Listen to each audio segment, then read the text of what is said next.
yesterday, there was, I saw a group of so many mobilizers for the NRM party who are geared up to celebrate the victory of the President of Uganda, His Excellency Yoweri Kaguta Museveni, that is scheduled for Friday, 13th March 2026. This appeared to be very joyous so that they can welcome officially their NRM chairman and the presidential elect of the 15th January 2026 elections. But before we go any further, Robert is burning up with some news. Why doesn't he provide them to you before we even get into the details of the local stories, international business and sports? Good morning, Robert. Well, good morning to you and our viewers. Thank you very much for waking up with us this lovely morning. Why am I saying lovely? It's fairly cold, but it has not rained. At least where I stay and where I've passed, it has not rained. I don't know where you are, but here at least, you know, for us urban dwellers, rain is not that so much of a blessing to us because very few go in the gardens. Most use markets and supermarkets. Now, two things burning. First is NTV, National Media Group. It was sold off. National Media Group, not NTV specifically. Not NTV specifically, but National Media Group, because it operates in Uganda, Rwanda, Tanzania, and Kenya. Now, 100% shares of National Media Group were sold off to one of the person who had actually about 50. Let me just get my facts. That is right. For the Nation Media Group. Yes. I believe it was owned by the Aga Khan, yes, Aga Khan Foundation. Yes, though they call it, it is the Aga Khan Development Network, or the Aga Khan Fund for Economic Development, an abbreviation which is AKFED, which is part of the Aga Khan Development Network, which had the majority of the shares now of the national group. Of the Nation Media. So it was sold off, and that is the document there. I think you have better eyes. Can you be able to? Yeah, and it says that is specifically addressed to all staff in Kenya, Uganda, Tanzania, and Rwanda from the managing director and group CEO. It is dated 10th March 2026. It's addressed to the colleagues, dear colleagues, for more than 6 decades. The Aga Khan Fund for Economic Development, part of the Aga Khan Development Network, has been the majority shareholder of Nation Media Group and has played a defining role in building one of Eastern Central Africa's most respected independent media institutions. Today, that was on 10th, AKFED announced that it had agreed to sell its 100% shareholding in NPRT Holdings Africa Limited to Tarifa Limited. And of course, the transaction marks the conclusion of AKFED's 66-year association with a Nation Media Group, and the journey that began in 1959 with the founding of what would become the Nation Media Group, and has helped grow the organization into a multi-platform media group, serving audiences across Kenya, Uganda, Tanzania, Rwanda, and the rest of Africa. The proposed purchaser, Tarifa Limited, is owned by East African businessman and entrepreneur, Mr. Rostam Azizi, who has previous experience in the regional media sector, including as a co-founder and shareholder of Mwananchi Communications Limited in Tanzania. Completion of the transaction is subject to regulatory approvals across the jurisdictions in which Nation Media Group operates and is expected to take approximately 3 to 4 months. Then during this period, their work will continue with the same focus and responsibility that have defined the nation for decades. The board and management will continue to oversee the company while their teams across the region will remain committed to delivering credible journalism and content that empowers and influences the societies that they do serve. And as they move through the transition, their mission remains unchanged, and they will continue to serve with the professionalism, independence, and public interest journalism that have long been defined as, you know, Robert, there is a lot that happens once such moves or a company is given maybe to the highest shareholder. I saw a similar document. Aziz, I think, owned over 54% of the Nation Media Group shares. And, you know, restructuring, at times, a change of board members, a lot happens so that I hope. Well, I mean, my only prayer is that we do not see loss of jobs. Yeah. Because really we've seen traders off, one would say that is the informal sector, but also now the formal sector. When professionals are affected, it's very hard because most of them are not like the business community. Okay. Sometimes that they're multi-taxing, if this, so it becomes a very complicated situation. But that is one of the highlights in the media profession. Okay. Because that is where we belong as the media. So away from what is in our field as the media, now let me move to Parliament. Now, Thursday, if all goes as planned, people who remember the Administration of Parliament Amendment Bill 2024 that was brought by Mitiana South Member of Parliament Richard Lumu, which among others seeks to have the leader of opposition elected by all members in Parliament of the opposition. Now, it's not going to be, if this is the light of day, because it's coming back Thursday, hopefully, it will be on the agenda of Parliament, and if it's read for the second and third, and the Speaker opens it up for parliamentarians to debate, if it sees the light of day, that now it will not only be the party with the largest number of MPs in the opposition voting, actually we're not even voting, appointing, if I may call it that, because it was for NUP, where Robert Kyagulanyi Ssentamu, I don't know how it's done in internal democracy, would choose the leader of opposition. Now it is going to be that the leader of opposition, if this sees the light of day, will be voted for by all members of the opposition. And you know what is interesting me here? I'm imagining if, for example, because I think the 12th Parliament, we are looking at over 60 independents. So if the majority are also affiliated to one political party, so we are likely to have also a leader of opposition. Well, I think we shall look at this and understand, one, independents, they are not opposition, they are not NRM. But the problem is we don't have that true independence. But those people that are framers of our constitution, so as independents, they want to belong to the ruling party, no the opposition. They want to be having independent minds. Now those, you can't take them to be opposition. Okay. You can't take them to be NRM. Leave alone those that come to Parliament and then sign memorandums of understanding. But opposition are those people who come on opposition party that, yes, these are NUP, these are DP, these are UPC, these are FDC. Yeah. But what is not fair in there, some are arguing, if a political party has only one member of Parliament, supposing that one member of Parliament is elected as stood the leader of opposition and is elected as the leader of opposition, now, will he be representing the bigger picture of another opposition party that has more? And some believe, well, it's very interesting. But also when you look at the origin of this, do you remember the regional parliamentary sittings, one that was in Gulu?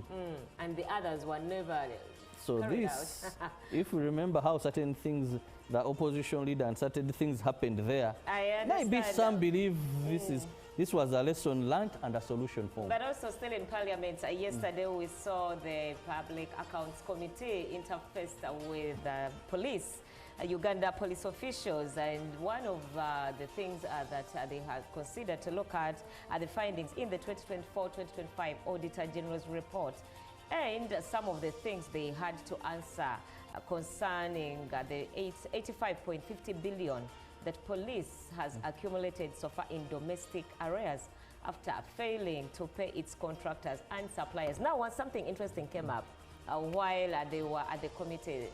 The vice chairperson of PAC, that is Gorete Namuga, probed, and other MPs, of course. They questioned the police. Why do Ugandans have to pay for the canine dogs? But who said they pay for them? Police previously, when they appeared before PAC, said the services were free.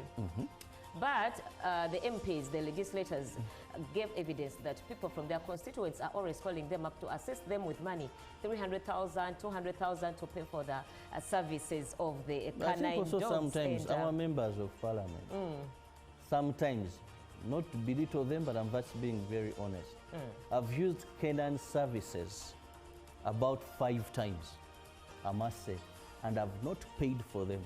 Actually, what I've spent on, and I've not even used money because I've always had that car, is transportation. They give you conditions under which you're to transport that dog. Exactly, that is why in case one there's no double cabin or something like that. But you don't pay for.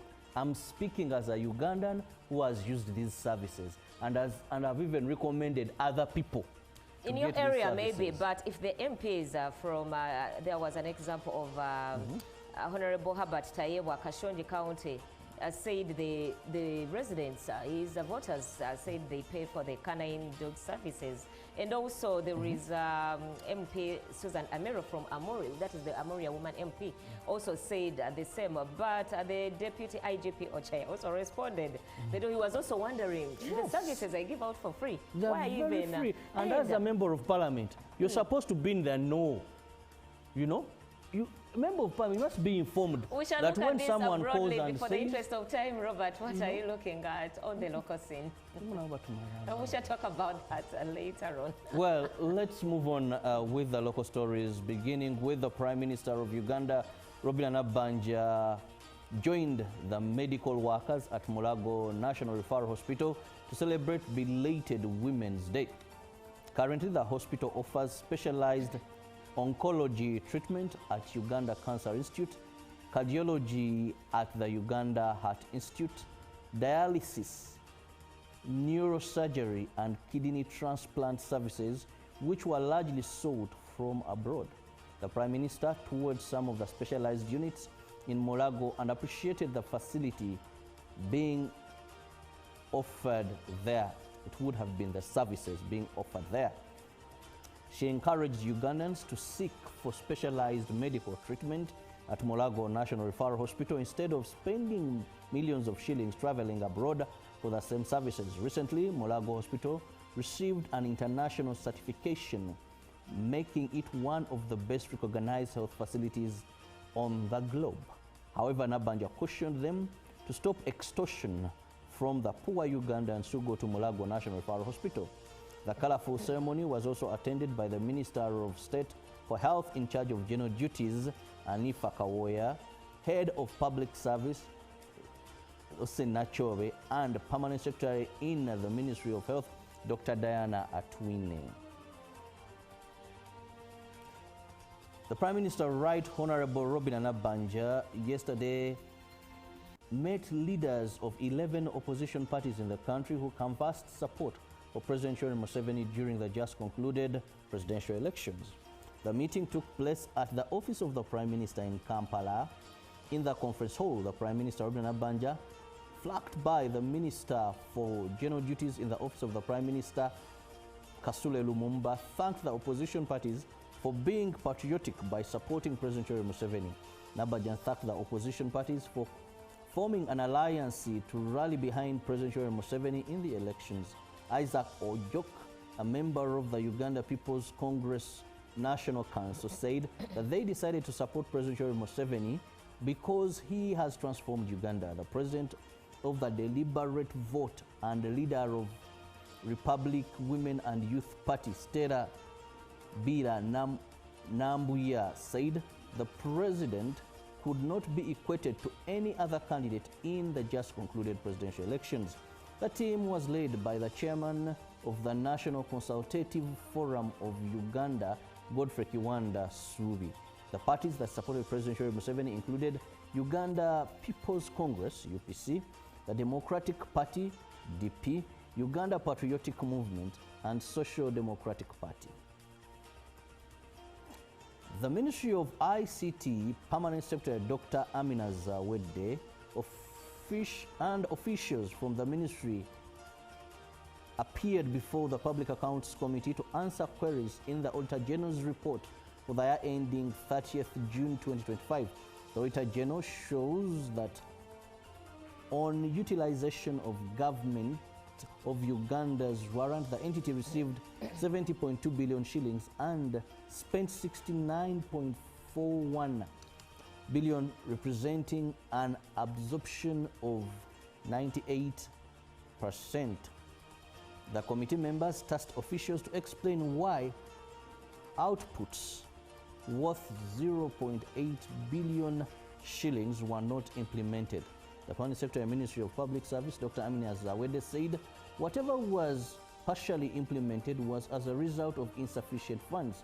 The Deputy Chairperson of the committee, Goreti Namuga, tasked officials to explain the internet shutdown during the 2026 general elections. Dr. Amina explained that it was a partial switch off. Some MPs said even mobile money services had been switched off. Dr. Amina further explained to the members of the committee that switching off internet was an issue of national security. A board member of the Uganda Communications Commission representing the Ministry of ICT, Geoffrey Ogoy, told members of the committee that the questions they were asking be directed to the Executive Director, Uganda Communications Commission. MPs advised that institutions responsible must first alert the country. They told officials to provide details and documents of the directives of the internet shutdown to the committee. And finally, on the local scene, the First Lady and Minister for Education and Sports, Janet Museveni, hosted an international delegation from the Battle of Deborah and A Million Women prayer movement, who paid a courtesy call at State House, Nakasero. The delegation was led by Nigerian-based Apostle Isi Inganaba, founder of the Mantle of Deborah, a movement, and Apostle Laura Red from the United States, the president and the global director of A Million Women. The group was visiting Uganda as part of the continental tour to promote the A Million Women initiative, which seeks to mobilize intercessors across Africa to rise up and pray for their nations. The Mentor of Deborah is an apostolic and prophetic movement that empowers women to rise as leaders, influencers, and national builders in the marketplaces, government, and society. A Million Women is a global Christian intercessory prayer movement inspired by the biblical story of Esther and aims to save nations through prayer. The movement, which began in the United States, has already spread to more than 35 African countries and continues to be expanded across the continent. And with that, we come to the end of our local stories this morning. Let's swiftly go to the international scene, beginning off with what is happening in the United States of America, as several Democrats in the United States have emerged from a classified briefing about the war on Iran, saying they still have little clarity about President Donald Trump's justifications and end goals, even 11 days into the conflict. I emerged from this briefing as dissatisfied and angry, frankly, as I have from any past briefing in my 15 years, said Senator Richard Blumenthal, following yesterday's briefing to the Senate Armed Services Committee. Their statements marked the latest wave of condemnation from congressional Democrats who have a slim minority in the Senate and the U.S. House of Representatives. Party members in both chambers had recently voted in near unison on resolutions seeking to halt the war, which the U.S. and Israel launched on February 28th. But their efforts to pass a war powers resolution to rein in Trump failed amid widespread Republican opposition. More recently, Democrats have pledged to delay proceedings in the Senate unless top officials from the Department of State and the Pentagon testify under oath about the war.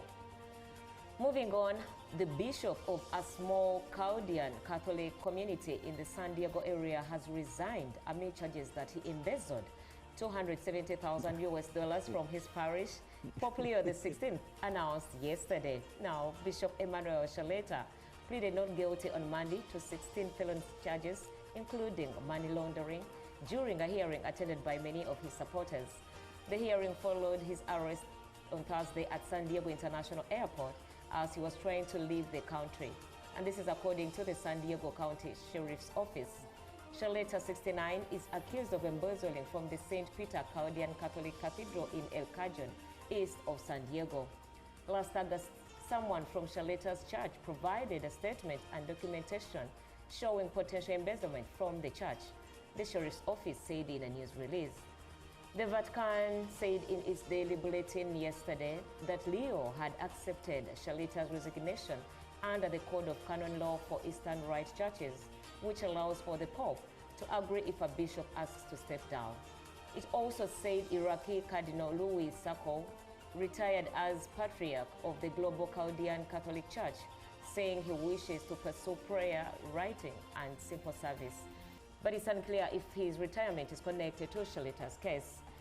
And swiftly going to the Great Red Island, that is Madagascar. Military ruler there, Colonel Michael Randrianirina, interestingly, has dissolved the government unexpectedly, dismissing the Prime Minister and the entire cabinet. This is according to a statement from his spokesperson. The government has ceased its functions, it said, adding that Randrianirina will appoint a new Prime Minister in line with the provisions stipulated by the Constitution. No reason was given for the move. Randrianirina seized power last October from Andry Rajoelina, following weeks of youth-led protests on the Indian Ocean island. Rajoelina had been elected president for a third term in a disputed poll in 2023. The demonstrations were over persistent power and water shortages, culminating in the army siding with the demonstrators. Randrianirina has pledged to call new elections within 2 years.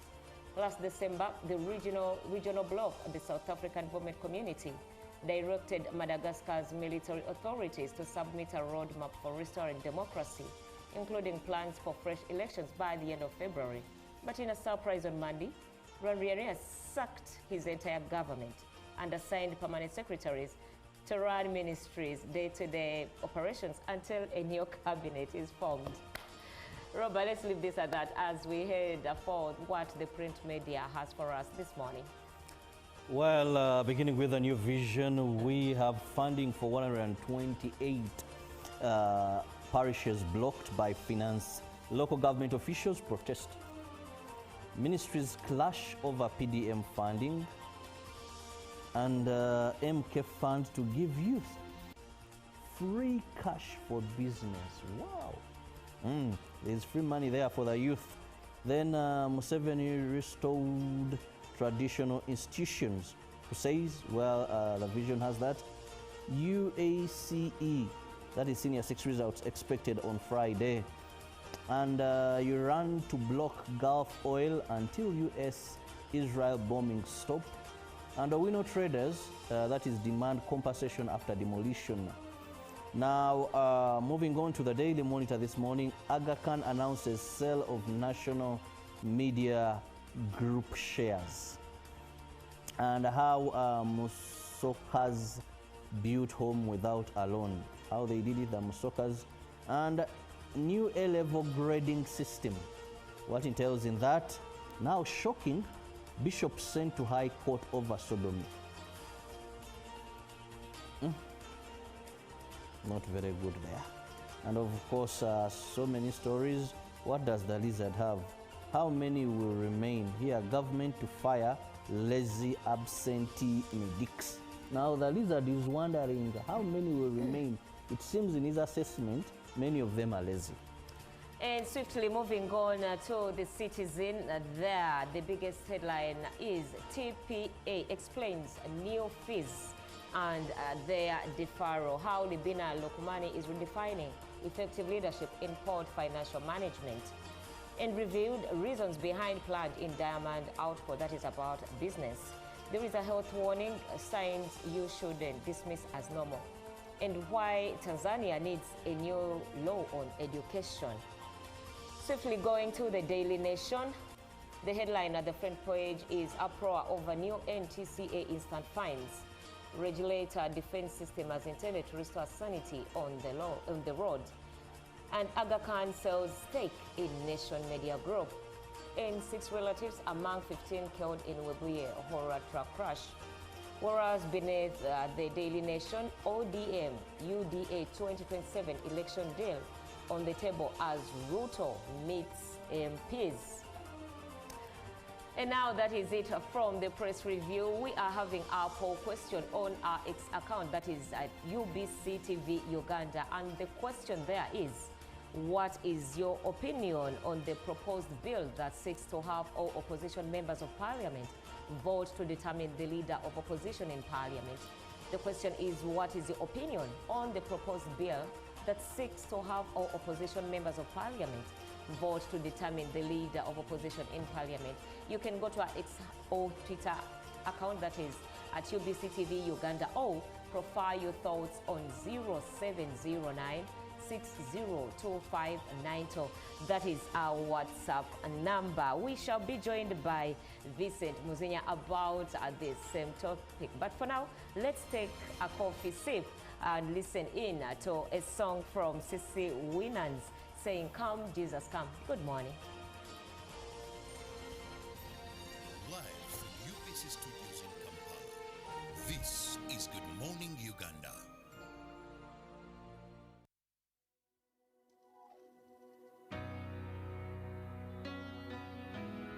Some news. Why doesn't he provide them to you before we ask there? You can also, and we have a lot for you for the top headlines in the sports world, current affairs, business world, and everything that you have to know that is going on in your community, in your schools, in your parliament. We do have you covered. So as you sip on your coffee, fasten your seatbelts. By the way, do not forget that you can as well watch us on YouTube. We do stream live. In case you're not next to your television set, you can access us there. You can also give us some comments from your opinion and prefer your perspectives. But do not forget that we do also have a poll question for you each and every morning. That is Monday to Friday, so that you can ponder on what is happening in the world. And yes, your voice, your thoughts are there. So yesterday, there was, I saw a group of so many mobilizers for the NRM party who are geared up to celebrate the victory of the President of Uganda, His Excellency Yoweri Kaguta Museveni, that is scheduled for Friday, 13th March 2026. This appeared to be very joyous, so that they can welcome officially their NRM chairman and the presidential elect of the 15th January 2026 elections. But before we go any further, Robert is burning up with some news. Why doesn't he provide them to you before we even get into the details of the local stories, international business and sports? Good morning, Robert. Well, good morning to you and our viewers. Thank you very much for waking up with us this lovely morning. Why am I saying lovely? It's fairly cold, but it has not rained, at least where I stay and where I've passed. It has not rained. I don't know where you are, but here at least, you know, for us urban dwellers, rain is not that so much of a blessing to us, because very few go in the gardens. Most use markets and supermarkets. Now, two things burning. First is NTV, National Media Group. It was sold off. National Media Group, not NTV specifically. Not NTV specifically, but National Media Group, because it operates in Uganda, Rwanda, Tanzania, and Kenya. Now, 100% shares of National Media Group were sold off to one of the person who had actually about 50. Let me just get my facts. That is right. For the Nation Media Group. Yes. I believe it was owned by the Aga Khan, yes, Aga Khan Foundation. Yes, though they call it, it is the Aga Khan Development Network, or the Aga Khan Fund for Economic Development, an abbreviation which is AKFED, which is part of the Aga Khan Development Network, which had the majority of the shares now of the national group. Of the Nation Media. So it was sold off, and that is the document there. I think you have better eyes. Can you be able to? Yeah, and it says that is specifically addressed to all staff in Kenya, Uganda, Tanzania, and Rwanda from the managing director and group CEO. It is dated 10th March 2026. It's addressed to the colleagues, dear colleagues, for more than 6 decades. The Aga Khan Fund for Economic Development, part of the Aga Khan Development Network, has been the majority shareholder of Nation Media Group and has played a defining role in building one of Eastern Central Africa's most respected independent media institutions. Today, that was on 10th, AKFED announced that it had agreed to sell its 100% shareholding in NPRT Holdings Africa Limited to Tarifa Limited. And of course, the transaction marks the conclusion of AKFED's 66-year association with Nation Media Group, and the journey that began in 1959 with the founding of what would become the Nation Media Group, and has helped grow the organization into a multi-platform media group, serving audiences across Kenya, Uganda, Tanzania, Rwanda, and the rest of Africa.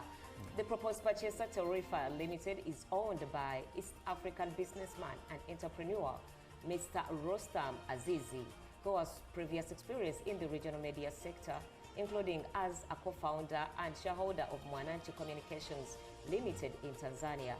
Completion of the transaction is subject to regulatory approvals across the jurisdictions in which Nation Media Group operates and is expected to take approximately 3 to 4 months. Then during this period, their work will continue with the same focus and responsibility that have defined the nation for decades. The board and management. Exercise can't be sustained. Eating can't be stopped. It's even harder to lose weight. Come and give it a try. Genshikang L-carnitine chromium capsules. Plant extract, scientific ratio. Take 3 capsules each time. The active ingredient accelerates fat burning,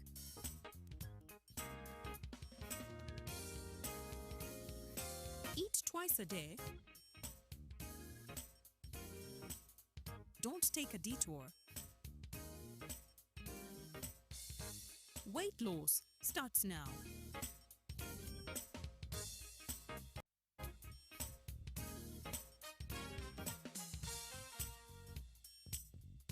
Genshikang L-carnitine with chromium capsules helps you stay in shape. Please follow medical advice when taking this product. For more information, visit our website www.hgo.com or call 0800 335555. Live from UBC Studios in Kampala, this is Good Morning Uganda.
Good morning once again, and for those of you who are just joining us, you're watching UBC TV live, and this is Good Morning Uganda. We do come to you every single day, Monday to Friday here from Nile Avenue. It is a time for the real. But first, we did put up a question for you there on our UBC X or Twitter handle or account. And the question that we want you to ponder on, profile your thoughts and voice your opinions, says, what is your opinion on the proposed bill that seeks to have all opposition members of parliament vote to determine the leader of the opposition in parliament?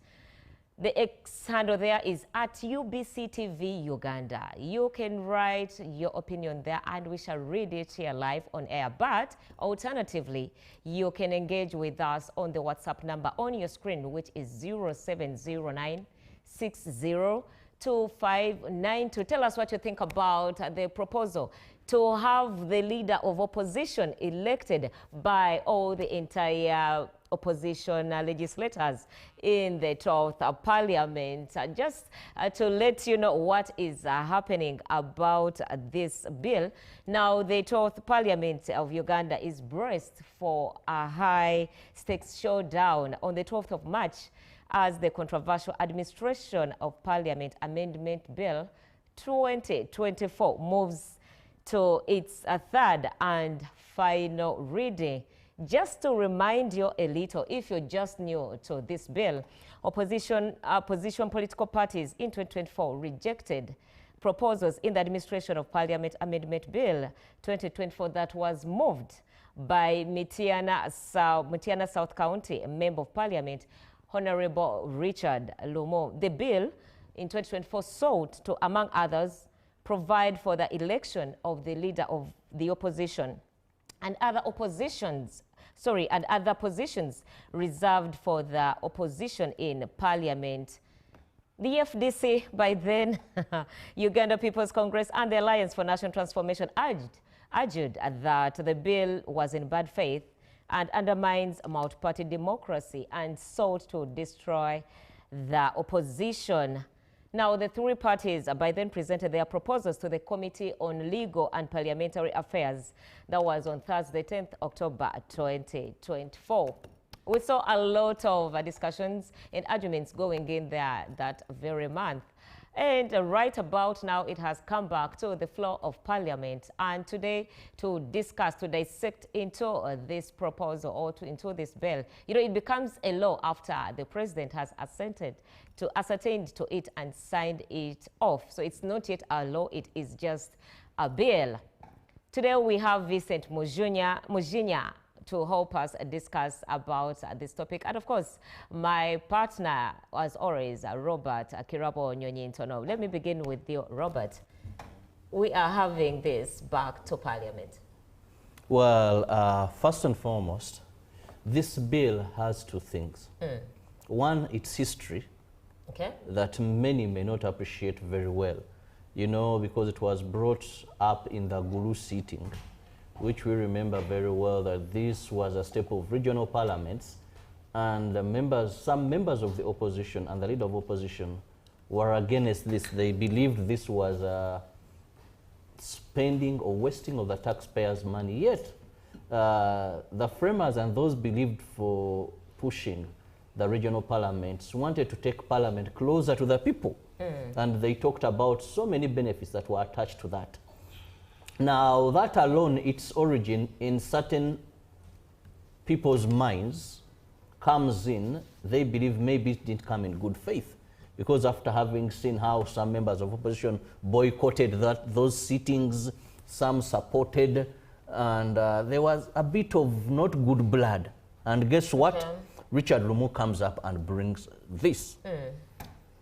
So, the Administration of Parliament Amendment Bill 2024 has quite a number of content in there.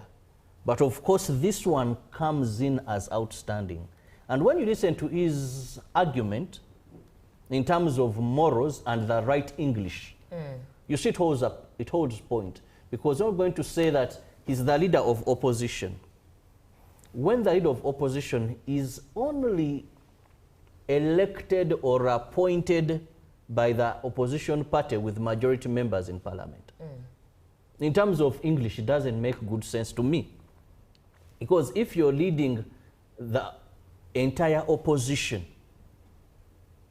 but you're leading the members of opposition in your particular party. You have the less numbers from your party.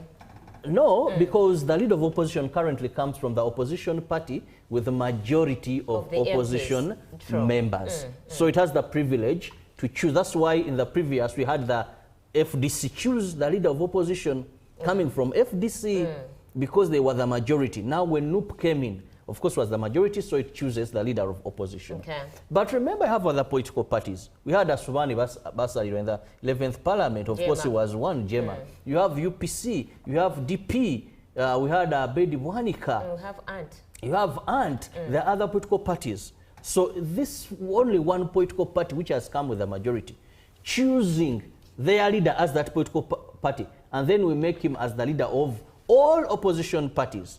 No wonder we saw that divisionism, that when Joe Senyonyi did not support the Gulu sittings or the regional sittings, his fellow NUP members believed in him and accepted. Okay. But those in other political parties, many felt he didn't concern them. They are not obliged, so they didn't believe in him. Okay, let me move on to Vincent. What are your opinions to the proposal of having the leader of opposition elected by all the other members of parliament that are not from the ruling party? First of all, Joanna, I want to thank you so much for this opportunity and to thank the UBC management for this chance to have me here. First of all, when you look at... You can also greet our viewers. Because the viewers, first time they're saying good morning, you guys. Yeah, the viewers out there, I want to greet you and send my greetings to you. Thank you so much for watching UBC. Good morning, Uganda. And we are happy to know that you are watching. Okay. My name is Vincent, again. And according to what you are asking me, first of all, this is the new chapter in Ugandan politics because we've seen the opposition fighting within themselves in the last elections. Now, again having the leader of opposition elected within the political parties themselves that are opposing the government, this is now ushering in something different. We are going now to see the speaker campaigning. Of course, she has been endorsed. Now we are going to see some members of parliament in opposition politicking, campaigning. They want to be voted leader of opposition. So you can see now we are entering into politicking and campaigning in parliament. And in my view, I think this is aiming at weakening the powers of the lead of the leader of the main party in parliament. In this context, Honorable Robert Kyagulanyi Ssentamu, his powers seem to be going to be weakened because at the end of the day, he has no say. At the moment, we are looking forward to having this kind of times or situation where Kyagulanyi is now looking at who is coming in to be the leader of opposition because he had powers before. Yeah. But if it is to be like that, that the members are the ones to vote, then that means we are going into the era of politicking in parliament, which I think is the wastage of time, the wastage of resources, instead of the MPs working forward to serve the constituents. We've also seen divisions on certain topics within also the NRM party, whereby we had the rebel MPs. So I think politicking in parliament has been there even before this proposal came about. It has been there, but maybe we shall say those are seeking for their own motives because they are opposing their own party. If they are opposing their own party, maybe if they have good issues with good intentions, let them leave the party. But if they want to oppose, would expect them to be the other side. But when you look at this issue of voting for the leader of opposition in parliament, I think this is weakening now the opposition more because they are going to fight themselves. After fighting themselves, they will end up now bringing in the leader whom the majority may not support. But maybe because of his campaigning and politicking skills, he emerges as the leader of opposition. But when you look at before, it is the leader of the main party who could be able to appoint. But this time, if we are going into elections, that means it is bringing in another chapter where the opposition is going to fight itself. And after fighting itself, what does it mean? the main party in leadership, NRM, is winning, like they say. Well, I think I want to disagree with Vincent 100%. Why am I saying so? First and foremost, let's look at how NRM does its things. When you're the leader of the party with the majority, you know, you're going in an election where Yoweri Kaguta Museveni, as the president of the NRM, most of the times has called what we call a caucus meeting. True. And given his stand to the NRM, because they believe in their leader, respect their leader, they have come to parliament and passed what was agreed upon in the caucus. Now, if you're Robert Kyagulanyi Ssentamu and you have the majority of members in the opposition, already you're at a higher stake. If your people believe in you, you caucus, you tell them this is our stand as NUP. Because you have the majority. You know, NRM has ridden on the majority for a long time. Now you're going, you've put your candidate as the caucus or as the executive of NUP and said Joe Sonyoni is our candidate. Now you're going to a party that has one member of parliament. You're going to a party that has 2 members of parliament, opposition parties. Now you have 60 members of parliament. You're even at a now, bigger advantage. Just tell me how you're weakened. Robert. That is because this is what NRM has written on. You know, Yoweri Kaguta Museveni, as the chairperson of NRM, has called the caucus because he has the numbers. Now, opposition have only been able to protest and move out because numbers have been bigger. Now, I look at NUP, for example, if I have 60 members of parliament, you bring Asumani Basaidwa, who is alone. UPC that has maybe 4. You bring DP that has maybe 5. How on earth am I going to lose this as the party with the majority in parliament? Is your submission, when you talk about weakening the leading party in the opposition, is it about creating 2 power centers? You see, struggle within there because you have the government that you're trying to advise. I wouldn't likely want to use the word to oppose, but at the same time, you're also creating another faction of the opposition that you also have to fight with to have the seat of the LOP. Is it about the 2 power centers? Thank you so much, Joan. You see, even at the moment, in opposition, the opposition itself is fighting each other. Some members are not supporting NUP, much as they are in opposition. When you look at the views of DP, the views of FDC, and maybe the JEMA, they are opposing each other. And the fact that they are opposing each other, now bringing in the lead of opposition, yes, I agree with Chilabo. The NUP has many MPs in parliament in opposition. But again, we need to ask ourselves, why do we organize the elections? For instance, in NRM, if we know NRM has many MPs, why do we organize elections? So an election... The speaker is voted. Yes, an election is an election simply because you cannot know what will happen. We shall be here, we think maybe Kyagulanyi's party is having very many MPs and it is automatic, but there are people who may not even vote for the person from NUP. They will vote for somebody else. That will mean that if NUP members are not voting for the candidate of NUP, it is a weakness on the leadership of NUP or strength of the party. That is why for several occasions, let me take you to NRM, because now we are looking at the opposition and the ruling party.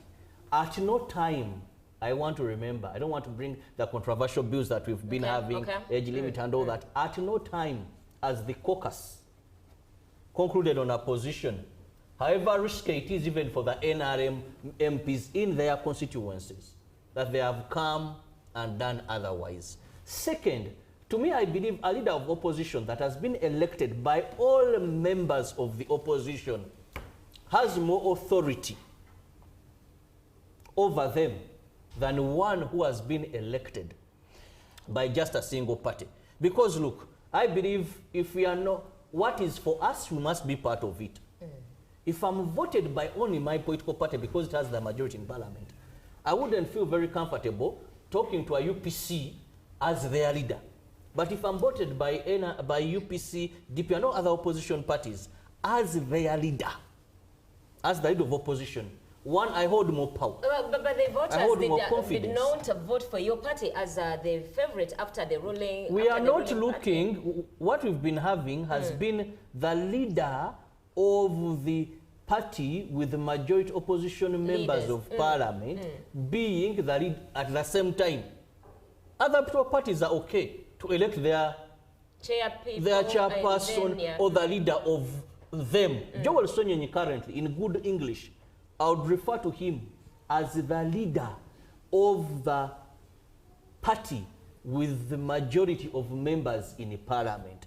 But grammatically, I won't refer to him as the leader of opposition. Why? Because not all opposition members in parliament voted for him. For example, but I think we need to also look at what the constitution is saying. If it stipulates, this is an amendment. Exactly, but before, and our constitution is amended as and of when. Don't you think the arrangement that has been there has been tested and proven as a system of good governance? Joan, you see, we've amended very many sections in our constitution. Even the American Constitution has ever, our Constitution is not a permanent document. It is amended as and when we feel the need or wake up that this is the best direction to take. Oh, it's quite an interesting conversation going on there. Maybe if my producer will give us more time, let me just go through the comments here. And one says, good morning, Uganda. Empire Sibira from Butaleja. Thanks for the program. I think it won't work.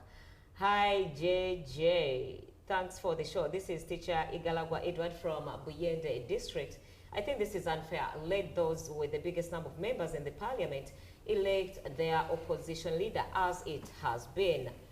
Mwebale kuwereza ffe kwetuli mu ofisi yaffe tuyiga office you tell us tubulire Mukaya Abraham wa Woli.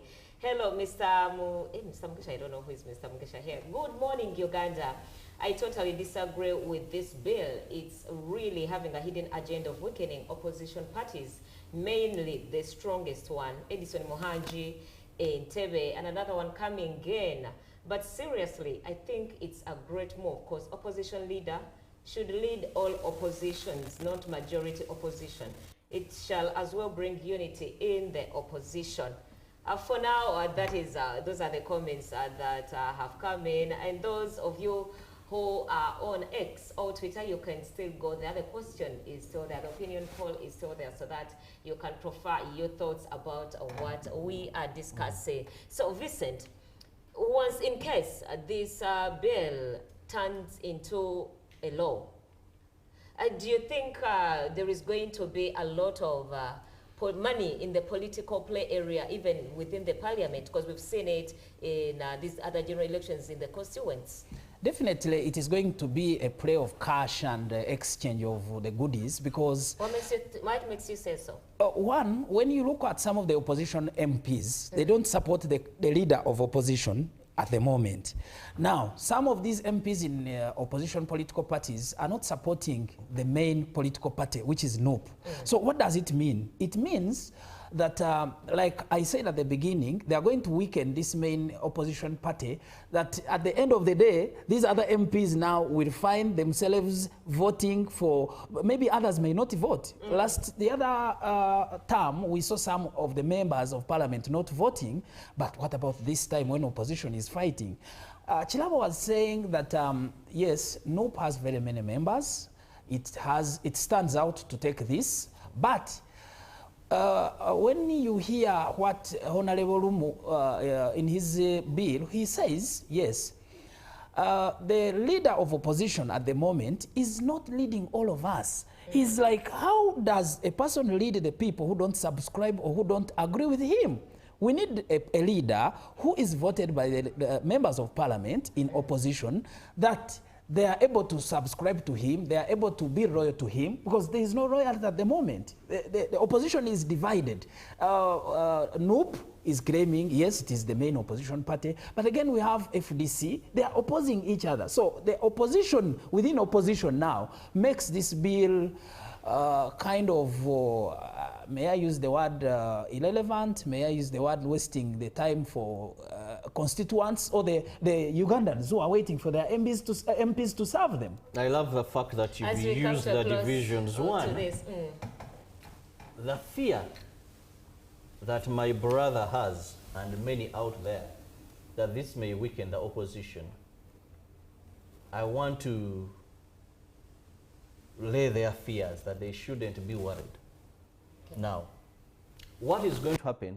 For me, I believe this is further going to unite the opposition, because their fear is that they may have a leader of opposition who dances to the tune of NRM. This is not what it's just what they don't want to confess. Okay. That among those that may contest, that the ruling party may tactfully be affiliated. Bring a leader of opposition. But Chilawa, this is voting. Who is for the interest of time allowing so what is their fear? But if you're principled as opposition and you're not bribed, you can still go on engaging with us on our X handle. It is still there throughout the day. We had today Vincent Mujina. Coming up is Tourism Express. Good morning, Uganda.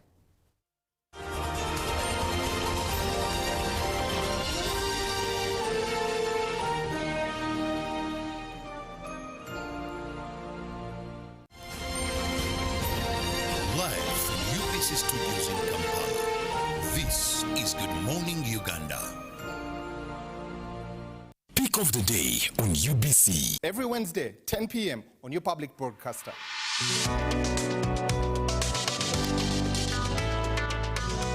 Was brought to you by I'll call you every day, yeah, yo, baby, don't know. You can now get all the Chibuzi out with MTN voice bundles. Call all networks. Kubei Dondoro. Buy a 25-minute voice bundle for only 1,000. Or buy any daily voice bundle of your choice. Dial *100 *21 hash and select daily, or use the My MTN app. When we talk together, we are unstoppable.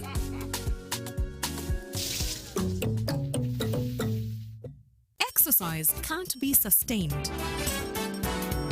Eating can't be stopped. It's even harder to lose weight.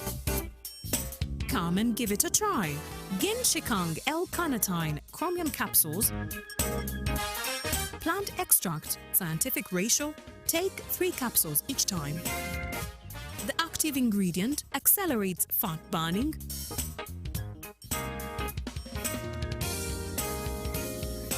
eat twice a day.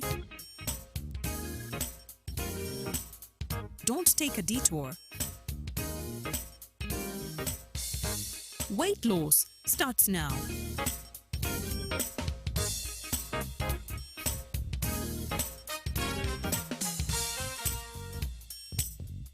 Ginshikang L-carnitine with chromium capsules helps you stay in shape.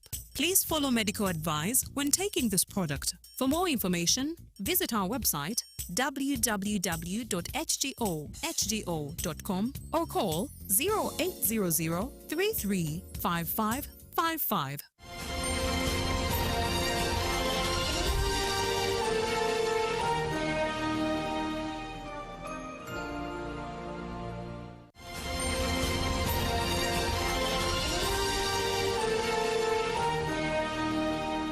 Brought to you by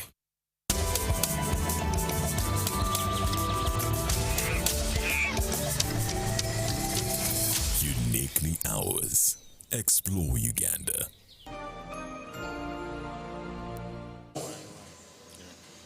Just here to give highlights of how our program is going to run during the Explore Ankole campaign. But if I give the program, allow me to also say Nobohoro Ankole. I don't know whether it is the right word, but I know they have that. They said Nobohoro Ankole. Our program is going to run from the 26th up to the 29th of this month. We shall be setting off from Kampala on the 26th, heading to the western region, particularly Ankole region. We are not going to visit all the sites in Ankole, but we are going to give a highlight of what Ankole is offering in the tourism sector. This campaign is going to target different types of tourism. We are going to enjoy bits of culture tourism. We are going to enjoy bits of agro-tourism. We are going to enjoy bits of industrial tourism. We are going to enjoy bits of nature-based tourism. And of course, the nightlife in Mbarara. On the 26th, as we set off, of course, we shall have stopovers. One of the stopovers will be at the Equator in Kayawe. We shall also have a stopover at one of the roadside, the major roadside markets along that highway. That is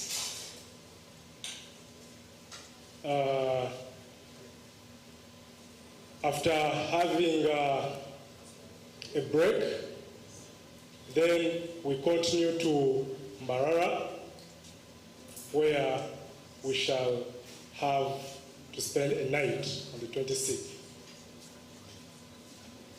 On the 27th, the next day, we shall enjoy agro-tourism. We shall enjoy nature-based tourism. And this whole day will be spent with the Inspire Africa group at the Africa Coffee Park in Ntungamo, where they will take us through what they are doing, what they are planning, and how they are relating with the tourism sector. Some of us who have been there, we may not bring it out the way they may explain it to us. But the most important thing is us being there and seeing exactly what they have. Then later, as we close the 27th, we shall have a football match at the Africa Coffee Park. They have a stadium. So we shall have a football match between the Explorer Uganda team and the Inspire Africa group team. That will climax the day of the 27th. On the 28th, we shall, after the 27th, we shall have to come back to Mbarara, enjoy bits of the nightlife. Then on the 28th, it is also another fully packed day. Early in the morning, as early as 6 a.m., we shall participate in the Mbarara City Marathon. Of course, the CEO is here and he will be giving us the details of the run. But I understand there is a 42-kilometer race, 21, 10, and 5 kilometers. After the run, we shall be going into another big function, and this is the opening of the Mugaba Palace. I will also not talk much about Mugaba Palace because the chief custodian of Mugaba Palace is also with us, the commissioner of museums. She will also give us the details on what we should expect during this function. However, we should understand that our center point on this day will be at Mugaba Palace. After opening of Mugaba Palace, yes, we shall now be going into what the young people call Kadanke. We shall have our concert, Explore Uganda concert, in the evening at Mugaba Palace, where we shall have the likes of Pastor Pino, our lead, Pastor Ugembe. We shall have T-Paul and other artists from the Western region performing for us, and we call it the day of the 28th. On the 29th, we shall be saying bye-bye to Ankole.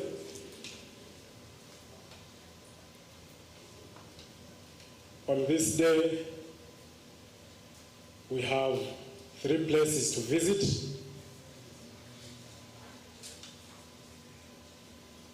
We have the Rangeru Agro Tourism Farm. It is around the Harare.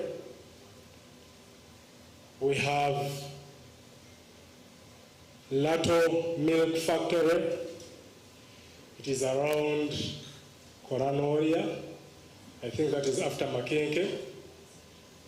Then we shall also have a drive-through in Lake Imburo National Park as we come back to Kampala.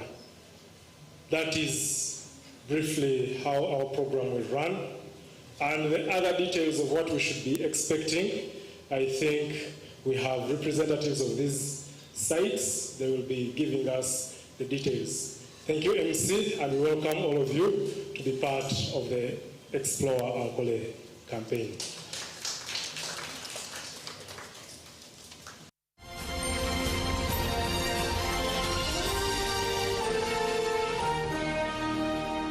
Brought to you by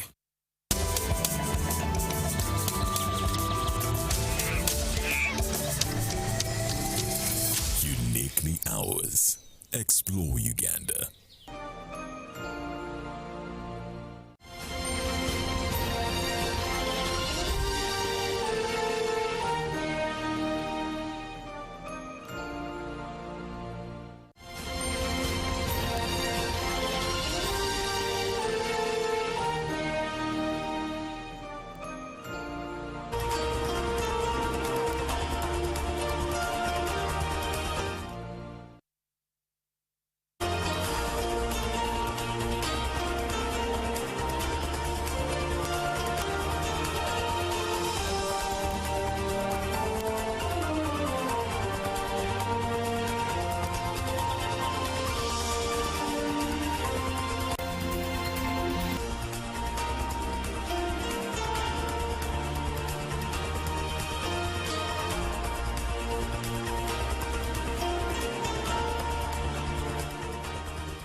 A very fantastic good morning to those of you who are just joining us on UBC TV. It's time for Good Morning Uganda Business. But first of all, welcome back from Tourism Express that is enthusiastically brought to you by the Uganda Tourism Board.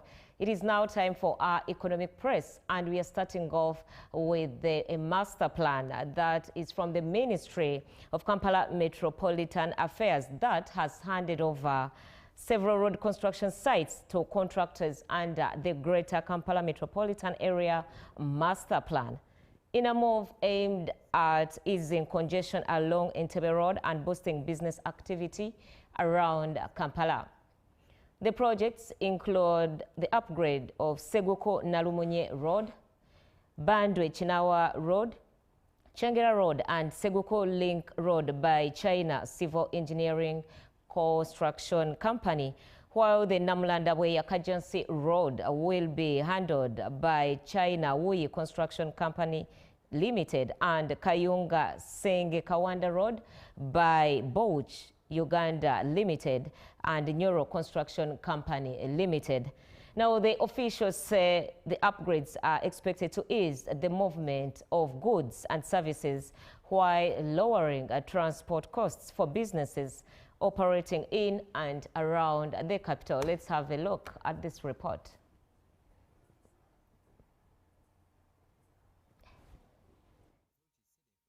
Projects form part of the broader strategy under the Greater Kampala Metropolitan Area Master Plan to strengthen economic linkages between Wakiso District and Kampala, areas that continue to experience rapid population and commercial growth.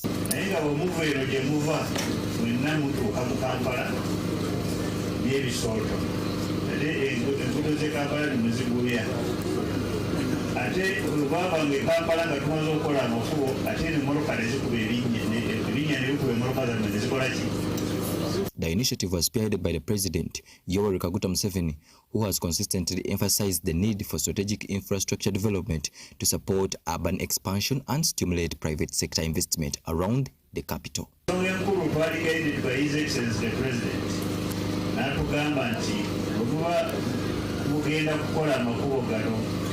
Under Secretary, you remember very well at State House when the President guided, and before I approve this money, show me the effectiveness on connectivity. Yana instruction to collect with a campus direction. Banange chairman, omuntu agenda ekawanda, ekimuleta enansa achi.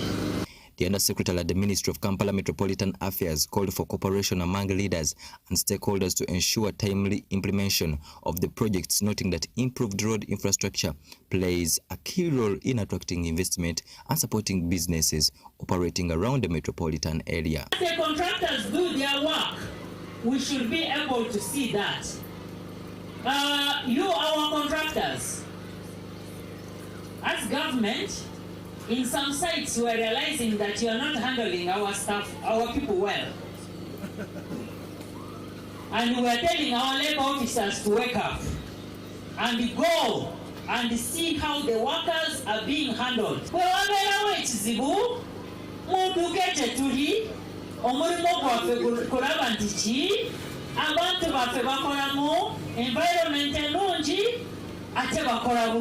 Meanwhile, the Chief Administrative Officer of Wakiso District, Jude Bukenya, explained how the construction work will be coordinated, adding that local communities and leaders must support the contractors to ensure the projects are completed on schedule.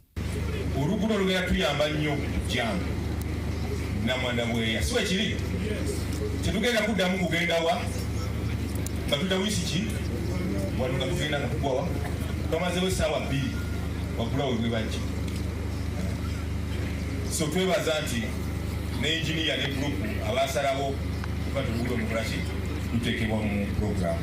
Kyesaba abatuuze twagale project yaffe tukiwa obudde. Contractors, please do quality work. The beauty of it, for due diligence, where you have been working, you are doing good work. So we kindly request you also to be even more better than other projects have so far implemented. Once completed, officials said the roads will ease traffic bottlenecks, shorten travel times, and create a more efficient transport network that supports commerce, real estate development, and regional trade within the Greater Kampala Metropolitan Area. I'm Bant Machabe Mambo for you. The 5th Joint Permanent Commission between Uganda and Tanzania kicks off today in Dar es Salaam, Tanzania's commercial capital.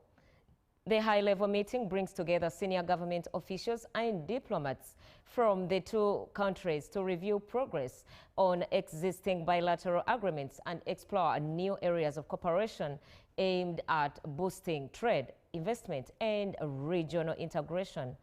Uganda's High Commissioner to Tanzania, Fred Mwesige, says the meeting presents an opportunity for both countries to deepen cooperation and address bottlenecks affecting business and trade between the two nations.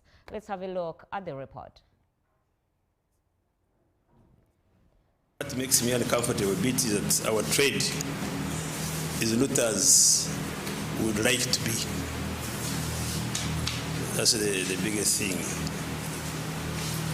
And we are here to discuss how we can improve, how we can balance our trade. It is very high on the agenda. Otherwise, politically, we are really very, very close. We have no political issues.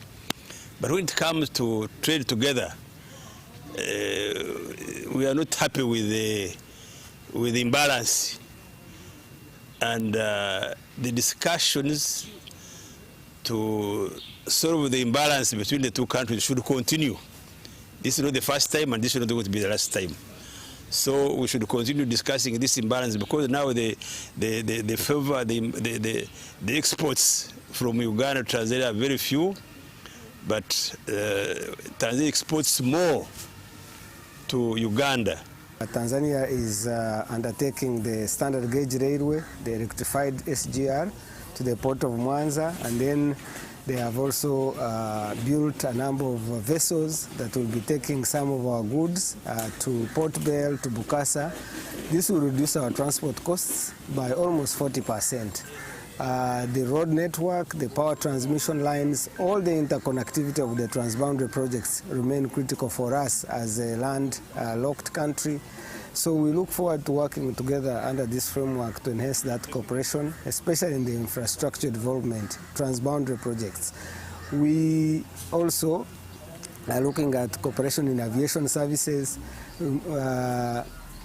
encouraging free movement of our people using national IDs.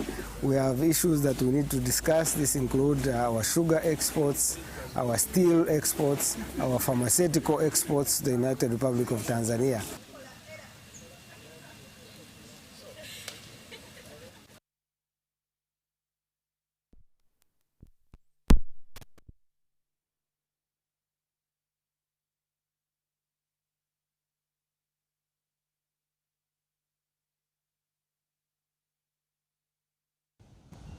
Officials say that the initiative will improve compliance with the provisions of the National Social Security Fund Act. So the amnesty campaign will apply to 3 categories of employers.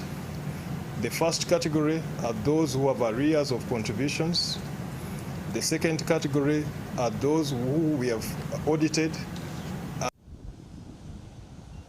Officials say that the initiative will improve compliance with the provisions of the National Social Security Fund Act. So the amnesty campaign will apply to 3 categories of employers. The first category are those who have arrears of contributions. The second category are those who we have audited and we've given them settlement deeds. Then the third category are those employers who are not even registered and they do not have their employees registered for NSSF. We are saying that if you take advantage of this grace period or the amnesty campaign we are giving, we will waive 100% of the penalty. Under its long-term strategy dubbed Vision 2035, the fund aims to increase its assets under management to 50 trillion shillings, expanding coverage to 50% of Uganda's working population and raise customer satisfaction to 95%. NSSF reports that compliance among registered employers currently stands at about 47%, highlighting gaps in contribution remittances, despite gradual improvements in the recent years. In sub-Saharan Africa, one of the biggest obstacles to full compliance in social security contribution remains the high level of informality in economies, which continues to limit participation in formal social security systems and affects the broader labor market. A significant percentage of workers, including those in the formal economy, are informally employed. No appointment letter, no pay slip, okay? So basically you're given a job verbally. NSSF warns that employers who fail to take advantage of the amnesty period risk legal action, which could lead to additional costs. We have 2 months, and that takes us through from today. Today is the 10th of March, 2026. 2 months ideally implies we are looking at 11th of May, 2026. I think it's a great time for you to then reach out to the fund. So now then the next big question in the room is how should someone actually assess themselves? An online portal on NSSF's website has been set up to enable the amnesty process for all categories of employers targeted. You don't need any logins, you just go to the website and going through the self-assessment portal and download the self-assessment. The fund, NSSF, maintains that improving compliance and expanding the employer participation will be key in strengthening Uganda's retirement savings systems and securing long-term financial protection for workers. Reporting for UBC News, Wadulo Arnold Mark at Workers' House, Kampala. The NSSF there with an amnesty campaign that is offering employers up to 100% waiver on penalties for the unpaid contributions. Just to remind you, the amnesty campaign started yesterday and it will run until 11th May 2026. Now, forging forward, Moroto, it looks like all other cities and municipalities are picking on the trend from the KCCA, who evicted the street vendors. And what is happening currently in Moroto Municipal Council, that it has given all street vendors and kiosk owners up to March 23rd to vacate the streets and occupy the central market. According to Moroto Town Clerk Richard Eyaro Moroto, there is enough space in Central Market to accommodate all vendors, but currently it's the only 500 stores that are occupied out of the over 1,800. But vendors say the market has many issues like darkness and accessibility, which has chased most of them out. Let's have a look at this ultimatum.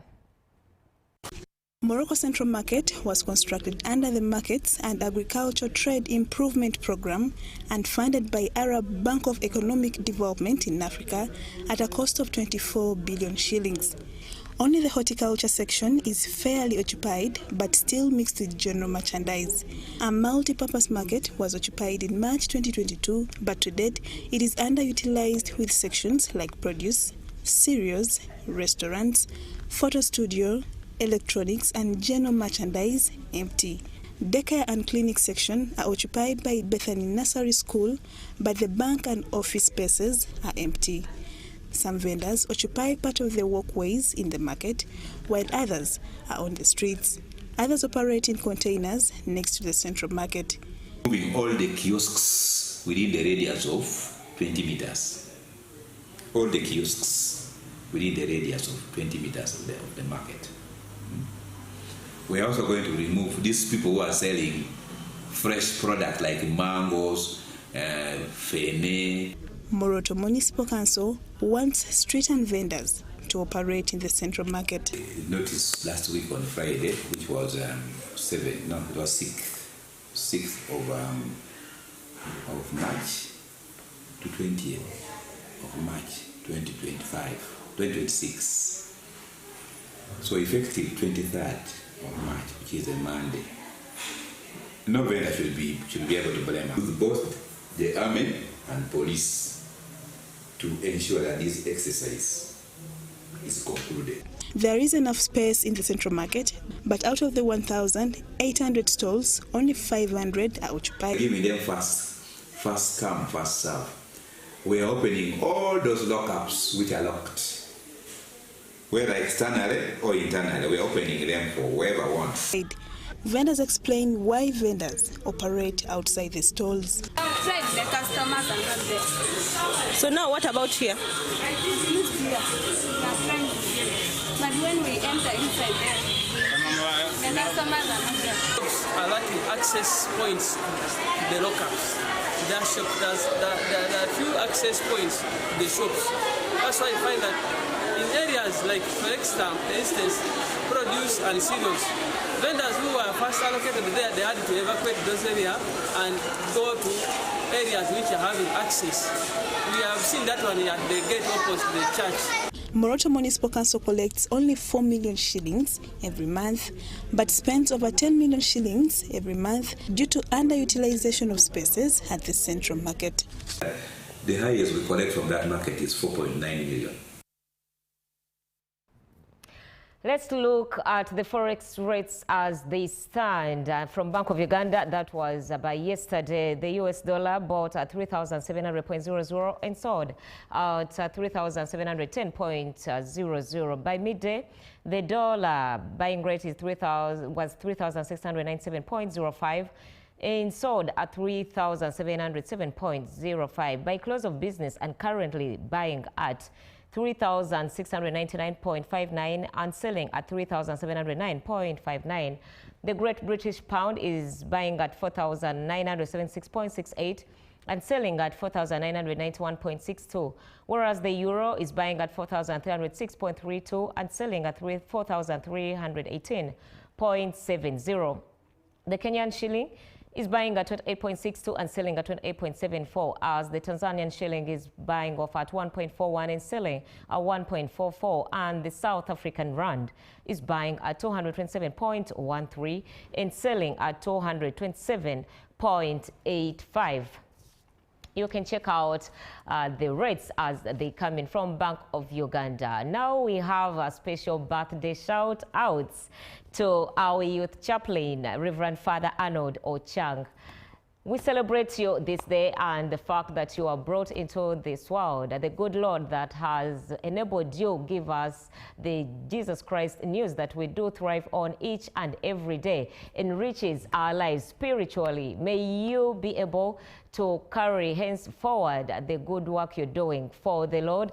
Be blessed and also have strength and also the motivation to keep you going. And these birthday shout outs come from all the choir members of Masaja Youth, Masaja Parish, together with all the youth and the entire parishioners. Happy birthday, Reverend Father Arnold Ochang. Coming up is the agenda. We are going to be discussing women's role in making sure there is eradication of corruption, and we do have the Deputy IGG. Good morning, stick with us.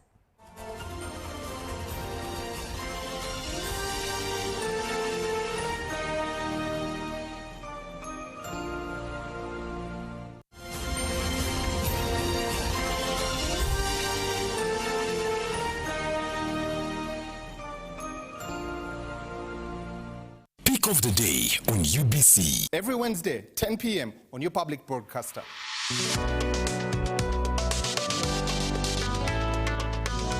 Was brought to you by I'll call you every day, yeah, yo, baby, don't know. You can now get all the Chibuzi out with MTN voice bundles. Call all networks. Kubei Dondoro. Buy a 25-minute voice bundle for only 1,000. Or buy any daily voice bundle of your choice. Dial *100 *21# and select daily, or use the My MTN app. When we talk together, we are unstoppable.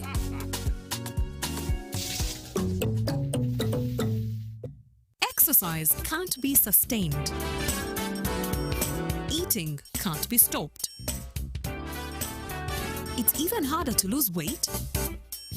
Come and give it a try. Genshikang L-carnitine chromium capsules, plant extract, scientific ratio, take 3 capsules each time. The active ingredient accelerates fat burning,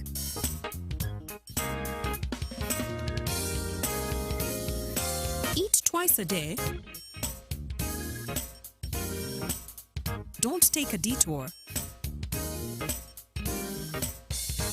Weight loss starts now.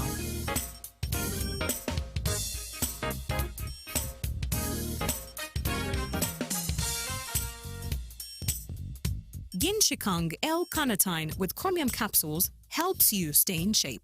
Please follow medical advice when taking this product. For more information, visit our website www.hgo.com or call 0800 335555. My question is, what is the difference between rental tax and income tax? How comes I'm paying both taxes on my own premises? If you want to have a tin, but you are not making any income from your business, you should take on the obligation to continue filing your nil return.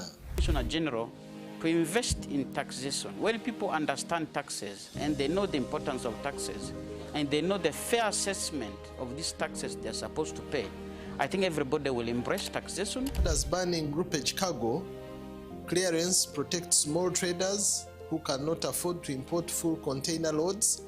individually and rely on consolidation to remain competitive.